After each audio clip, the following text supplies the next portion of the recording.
que nos impede de ver os estados e os eventos como uma mesma e idêntica coisa é que ambos são separados pelo fator tempo que age como uma espécie de amortecedor.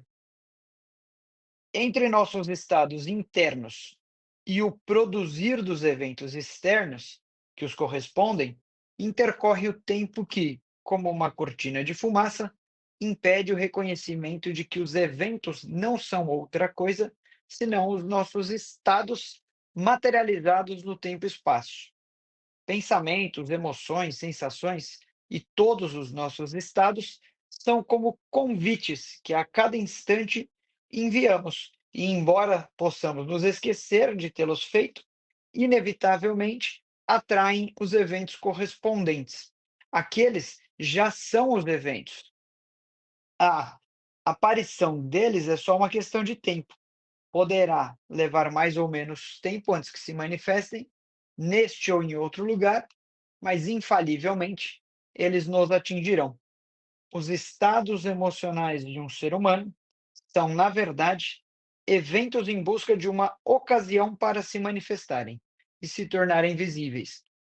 O tempo distancia o estado dos eventos e oculta a identidade deles.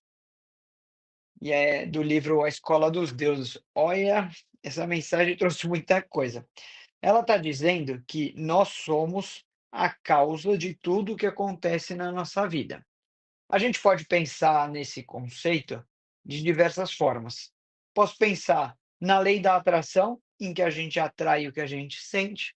Posso pensar na cocriação da realidade, ou seja, parte da minha vida sou eu que crio e parte eu não tenho qualquer controle. Posso pensar no que dizem as religiões cristãs, quando elas dizem que a palavra tem poder, ou que o Verbo se fez carne, ou ainda orai e vigiai. Quem preferir buscar a ciência pode pensar na somatização de doenças, pode pensar na física quântica, né, que demonstrou naquele documentário Quem Somos Nós, que o nosso pensamento, o sentimento altera a molécula da água. E se nós somos feitos de 80% de água, nós somos o que pensamos. Pode pensar também na epigenética, que tem demonstrado que, por mais que a gente tenha um gene para determinada doença ou característica, não basta a existência do gene para determinar o que vai acontecer conosco, porque o gene pode estar ativo ou inativo. E se tiver inativo, pode vir a ser ativado. O botão de liga ou desliga dos nossos genes são as nossas emoções. E por aí vai. São vários os exemplos, né? E todos dizem que nós somos a causa dos acontecimentos. Ou, em outras palavras, o nosso interno cria o nosso externo. O autor chamou tudo aquilo que acontece dentro de nós, pensamentos, emoções, sentimentos, de estados, como se fosse o nosso estado emocional ou o nosso estado de espírito. E chamou tudo o que acontece fora de eventos. Como um é causa e o outro é efeito, ele diz que são a mesma coisa.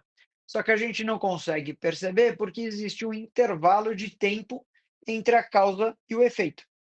Para entender essa questão do tempo, eu vou trazer mais uma frase batida dessa relação de causa e efeito, né? É comum a gente ouvir assim: "Ah, nessa vida a gente colhe o que planta". Essa é uma metáfora perfeita para a gente entender isso, porque na maioria das vezes eu demoro para colher o que eu plantei. Se eu plantar uma laranja hoje, vai levar anos até ela virar uma árvore e começar a dar frutos.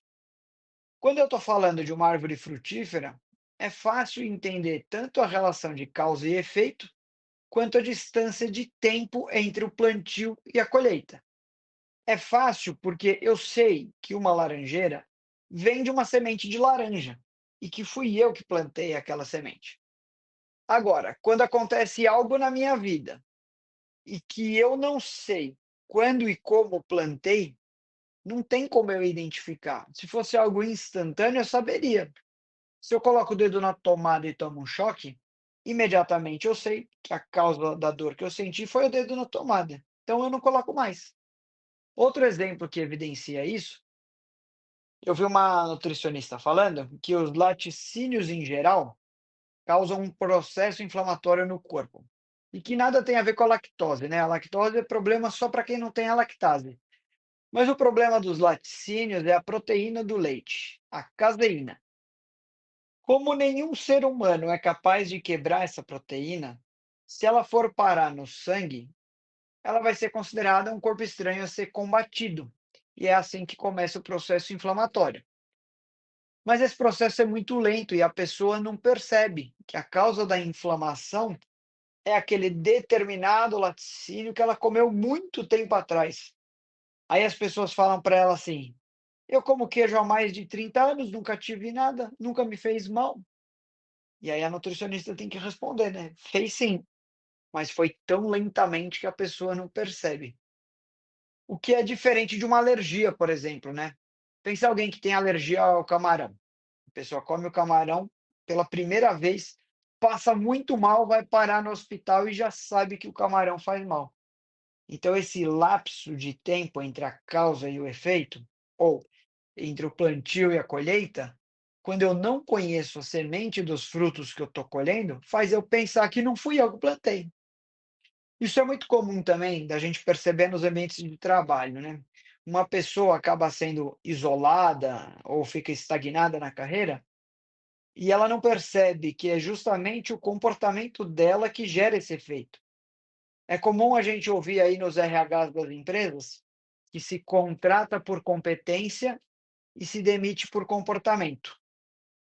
Assim, a gente pode dizer que um evento nada mais é do que a materialização de um estado. Eu usei a expressão semente, mas a mensagem usa no lugar da semente a expressão convite. Da mesma forma que eu falei que a gente colhe o que planta, o autor disse que todas as nossas emoções, sensações, pensamentos são convites. Convites para quê? Convite para a materialização dos eventos. E ele ainda completa dizendo que nós estamos enviando esses convites a todo momento. Como a gente envia a todo momento, são vários e vários convites enviados por dia, é natural que a gente não lembre de ter enviado. Mas, lembrando ou não, todos serão aceitos e vão materializar. Pode demorar mais ou menos, mas eles vão materializar. A mensagem traz mais um detalhe importante, quando ela diz assim: o tempo distancia os estados dos eventos e oculta a identidade deles. Me chama a atenção essa questão da identidade. Então, por ter um intervalo de tempo entre o estado e o evento, eu não só esqueço o que plantei, como eu também não sei quem é quem. Eu não sei qual evento corresponde a qual estado, qual fruto veio de qual semente. E isso tem várias implicações, né? Que podem, inclusive, ser intencionalmente utilizadas para induzir comportamento. Você já parou para pensar por que algumas pessoas têm uma tendência de gastar mais dinheiro do que deveriam comprando na internet ou no cartão de crédito? É porque toda compra tem o custo-benefício. O benefício é a sensação que a compra me traz. E que a internet ou o que o cartão de crédito faz é distanciar o custo do benefício. Ou seja, o benefício eu sinto agora. Ao clicar, eu praticamente já estou sentindo, mas o custo virá depois, de forma que, por eles estarem distantes, dificulta a minha análise, a minha avaliação, se compensa ou não fazer aquela compra. E muitas vezes eu posso me arrepender. Eu não me arrependeria se eu tivesse tomado uma decisão considerando o custo e o benefício no mesmo momento. Sabe quando você quer emagrecer e está justamente diante do brigadeiro? É a mesma coisa. Um exemplo comum do meio corporativo, como eu já falei ali em cima, é a pessoa que não sabe receber o feedback, né? Eu falei do meio corporativo, mas é perfeitamente aplicável nas relações familiares. A pessoa recebe um feedback de que o trabalho dela não atendeu às expectativas. No lugar dela encarar como a oportunidade do aprendizado, ela se sente agredida, perseguida, injustiçada e reage muito mal ao feedback. Ao invés de entender o que faltou e se preparar para entregar um trabalho mais completo da próxima vez, ela fica justificando o erro, tentando mostrar o que fez de certo, etc. No longo prazo, as pessoas vão desistir de dar o feedback para ela e ela não vai evoluir e pode acabar sendo demitida. Mas quando isso acontecer, ela não vai entender o motivo. Ela não vai lembrar que lá atrás reagiu mal ao feedback, inibiu os feedbacks, deixou de evoluir e chegou nesse ponto. Ela só vai confirmar a perseguição que existe só na cabeça dela. O estado interno gerou o evento externo. Tempos depois? Sim, tempos depois, demorou. Mas a consequência sempre existe. A conta sempre chega. Na família é a mesma coisa. No casal, se um decide ignorar as reclamações do outro sem resolver as questões, a pessoa que reclamou vai aguentando, aguentando, e se um dia ela não aguentar mais, ela desiste. Um dia o casamento termina e a pessoa que ignorou diz: Nossa, eu nunca imaginei que ia terminar.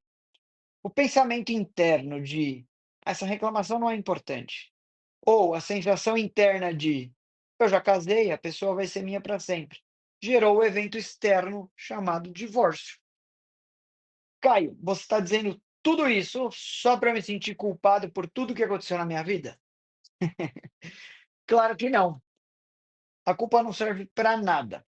Eu estou dizendo isso para que você tenha consciência de que quem decide o que, quando e qual semente plantar é você. Se você não está satisfeito com o que está colhendo, está nas suas mãos plantar diferente, para colher diferente e ser o responsável pela sua felicidade. Por hoje é isso. Que você tenha uma próxima semana em que reflita sobre a sua colheita e naquilo que não for satisfatório, no lugar de reclamar dos frutos, concentre-se em melhorar as suas sementes e convites.